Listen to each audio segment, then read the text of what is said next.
dans votre executive management ou dans votre investissement pour être sûr que vous avez suffisamment de clés pour comprendre le pays, etc.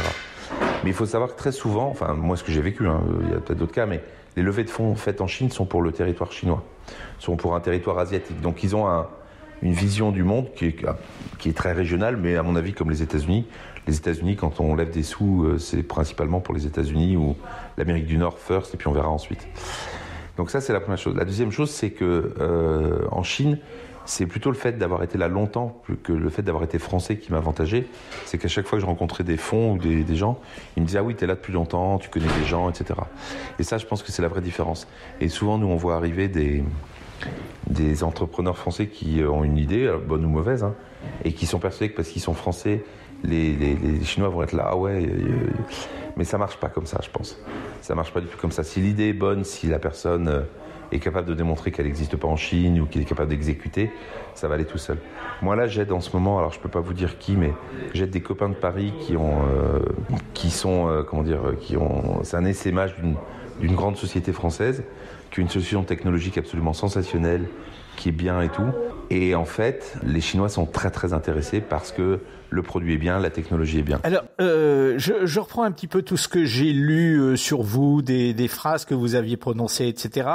Il y en a une, vous avez dit, au moment où j'ai créé ma société, je pensais être le meilleur. Est-ce que ça veut dire que le fait même de créer une société attaque la confiance de quelqu'un, parce que tout ce que vous m'avez raconté il y a quelques minutes, c'est plus des histoires de personnes qui doutent que de personnes qui sont sûres d'elles. Ça vous a changé, le fait de créer votre boîte ?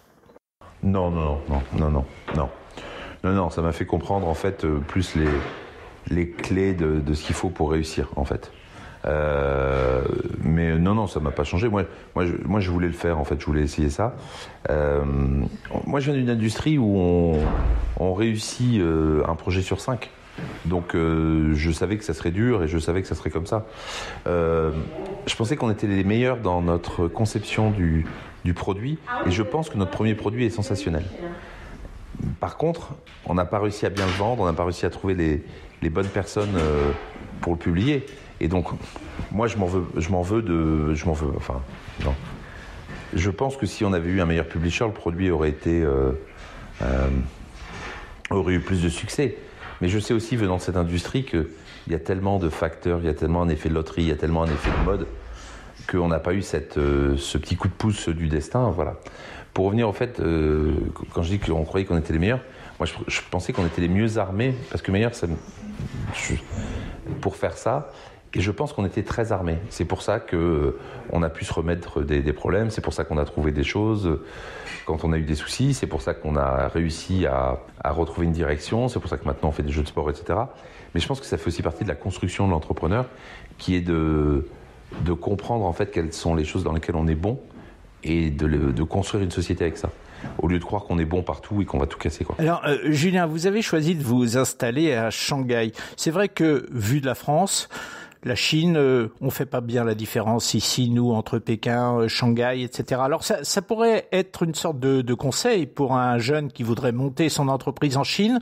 Pourquoi Shanghai est-il mieux qu'une autre ville chinoise ? Alors, je suis pas sûr que ce soit mieux, mais je vais vous donner pour moi, si on veut monter des sociétés en Chine, Shanghai, il y a un gros avantage qui est que d'abord, c'est une société qui est très ouverte à l'innovation qui vient du Japon, l'innovation qui vient d'Europe. Je pense qu'il n'y a pas de barrière à l'entrée, même si vous ne parlez pas chinois. C'est-à-dire que vous allez rencontrer des gens, il y a une sorte d'ambiance business qui est très très bonne. Ça, c'est la première chose.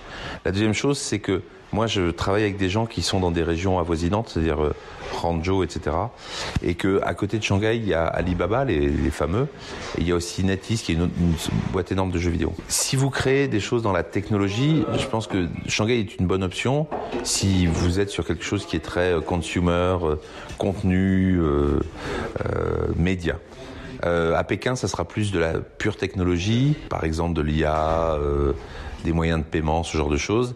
Et je dirais qu'à Shenzhen, c'est aussi tout ce qui est lié à la fabrication, au hardware, au téléphone, etc. Mais pour moi, c'est les 3 villes pour innover en Chine en ce moment, c'est Shanghai, Pékin et Shenzhen. 3 villes dans lesquelles règne néanmoins, et comme partout ailleurs dans le pays, une loi économique très particulière, très différente en tout cas de celles qui régissent le business dans les pays occidentaux. Certains parlent même de jungle, un mot à tempérer pour Julien Barrès. Sur la loi économique, c'est assez simple. C'est que les sociétés n'ont pas le droit par exemple, d'avoir des découverts à la banque, de faire des déficits, de reporter des pertes, etc. Les sociétés étrangères. Ce qui fait qu'en fait, vous fonctionnez dans un système économique qui est parfois injuste, car les sociétés chinoises, elles, ont ces droits-là, mais qui est en fait très très simple et très clair. C'est-à-dire que si vous gagnez de l'argent, vous continuez. Si vous n'avez plus d'argent, la banque, par exemple, vous fera pas de facilité, vous donnera pas des lignes de crédit, etc. Ça, c'est la première chose. La deuxième chose, et je pense que c'était le sens de ce que je disais, c'est que la loi évolue très vite et elle évolue de la façon suivante. Très souvent, une loi est promulguée dans l'économie, mais elle n'est pas forcément appliquée. Parce que une loi donne lieu à une interprétation et à des habitudes. Et quand les habitudes sont bien prises, on corrige à la marge la loi qui devient à ce moment-là appliquée partout. Je vous cite un exemple, c'est la TVA qui a été testée pendant des années pour savoir entre qui elle s'appliquait, comment elle était calculée, comment elle a été récupérée, etc. Il y a eu une première loi qui a été promulguée, les gens l'ont appliquée, nous on nous a demandé de l'appliquer alors qu'on n'était pas normalement dans la catégorie des sociétés qui devaient l'utiliser. On l'a appliqué, on a fait des retours comme plein d'autres sociétés en disant que c'était pas très bien. Et puis finalement, quand la loi finale est sortie, on est soumis à ça. Et donc, je pense que ce qui est, en fait, ce que je voulais dire, c'est que la jungle, c'est que la loi change très vite, elle peut évoluer très vite, et que surtout, elle est très liée à des visées politiques chinoises. Si les Chinois veulent plus que des boîtes étrangères soient impliquées dans un domaine, comme la voiture, par exemple, ils font des lois qui disent que tous les constructeurs de voitures doivent créer une société commune avec un constructeur chinois pour développer leur modèle électrique. Et ça, c'est décidé en 6 mois. Voilà. Oui, alors une loi économique qui change beaucoup, donc il faut avoir une capacité d'adaptation, il faut être très réactif. Et d'autre part, un pays qui est très protectionniste vis-à-vis de ses entreprises par rapport aux entreprises étrangères, ça veut dire qu'il faut être très très résistant. Est-ce que réactif, résistant, c'est 2 qualités indispensables pour monter un business en Chine ? Oui, mais je pense que c'est vrai partout. Réactif, c'est-à-dire qu'il faut comprendre dans quel sens va le marché, dans quel sens va la loi du marché. Donc ça, à mon avis, c'est un impératif. Et résistance, c'est que... Sur la résistance, c'est quelque chose dont on discute beaucoup. Moi, je pense que souvent, si on est bien informé, c'est-à-dire que si on est réactif, on n'a pas tellement besoin d'être résistant.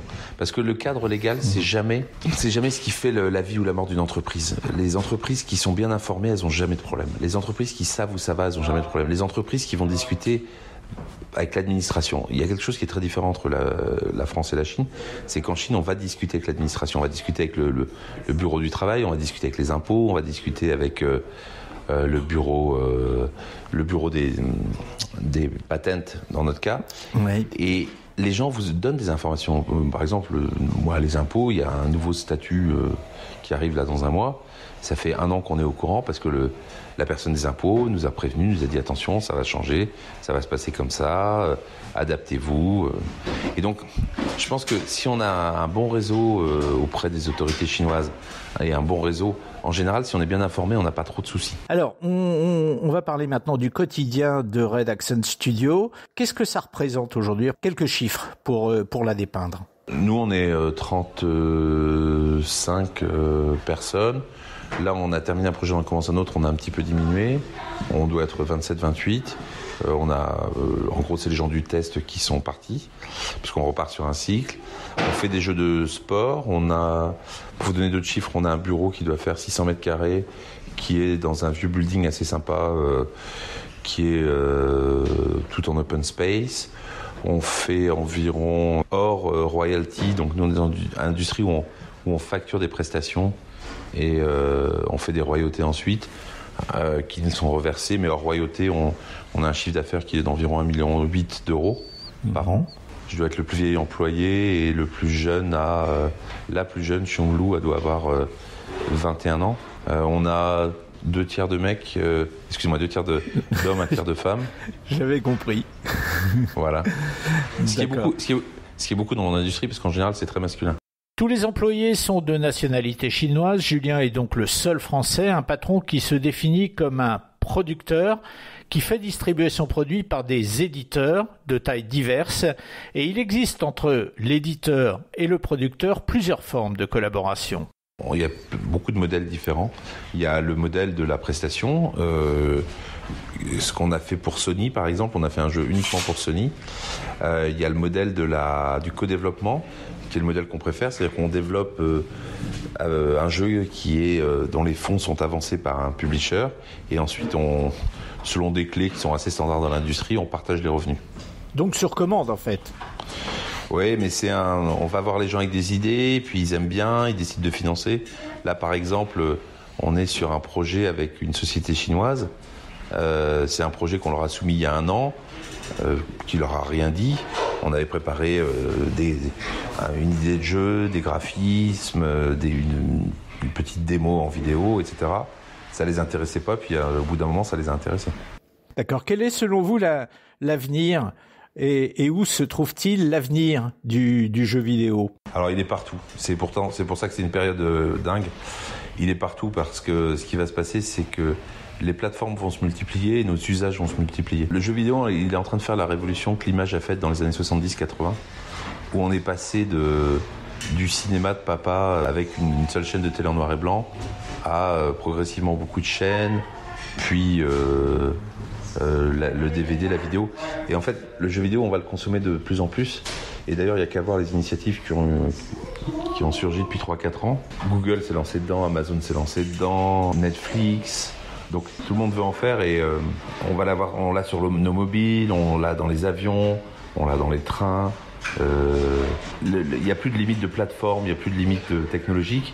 Après, ce qu'il faut comprendre, c'est comment et quand les gens veulent jouer et à quoi ils jouent. Je pense qu'on ne joue pas la même chose dans un avion que devant sa télé. Je pense qu'on ne joue pas la même chose quand on attend un bus que quand on est dans un parc d'attractions avec sa famille.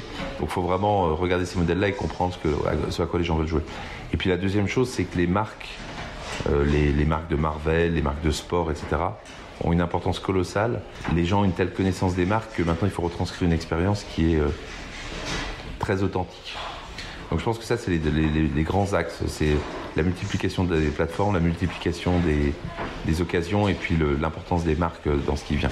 De tous les propos qu'on échange là depuis un petit moment, Julien, il y a 3 mots qui ressortent. Il y a le mot Chine, il y a le mot sport et il y a le mot jeu vidéo, puisqu'aujourd'hui vous développez surtout des jeux vidéo qui traitent de sport.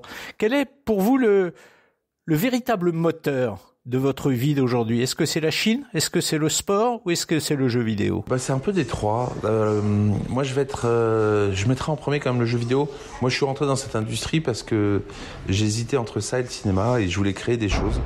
Et je trouve que c'est une industrie exceptionnelle pour ça. J'ai la chance de créer des jeux. J'en ai fait qui ont extrêmement bien marché, j'en ai fait d'autres qui ont moins bien marché. Il y en a qui n'ont pas marché et que j'adore. Je pense à un que j'ai fait il n'y a pas longtemps, qui n'a pas été un grand succès, mais je trouve que c'est un jeu dont je suis extrêmement fier et tous les gens qui y ont joué l'adorent, donc j'adore ça. J'adore le sport parce que je trouve que c'est le dernier loisir immédiat. C'est-à-dire que c'est le dernier loisir en direct. Par conséquent, je trouve, il y a des émotions inouïes dans le sport. Les directs de foot, de tennis, de golf, de rugby, de basketball. Je trouve que c'est ce qui provoque le plus d'émotions.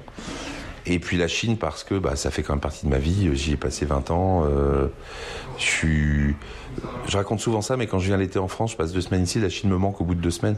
Donc ça veut bien dire que c'est ma maison, quoi. Donc et puis j'aime beaucoup travailler avec les Chinois. Si vous avez l'occasion d'interviewer d'autres entrepreneurs en Chine, les Chinois ont une réputation souvent qui est un peu galvaudée, où on dit qu'ils sont pas fiables en business, qu'ils sont arnaqueurs, truqueurs, etc. D'abord, je pense que c'est faux. Et ensuite, vous demanderez à beaucoup de gens qui ont travaillé dans beaucoup de pays. Souvent, leur expérience de travail avec des Chinois est sensationnelle. Parce que ce sont des gens curieux, cultivés, qui s'adaptent, qui font parfois les choses pas comme nous, mais qui ont une capacité à rebondir et à essayer des choses qui est unique au monde. Et l'autre chose qui fait que le travail dans ce pays, c'est incroyable, c'est qu'ils n'hésitent pas à lancer des idées qui parfois sont complètement idiotes et puis qui parfois sont complètement géniales. Donc il y a une sorte de candeur vis-à-vis de l'innovation, vis-à-vis du futur, qui pour moi est assez unique. Dites Julien, ça va être ma dernière question. Au regard de tout ce que vous venez de me dire, on n'imagine pas de vous revoir de sitôt en France. Votre vie, elle va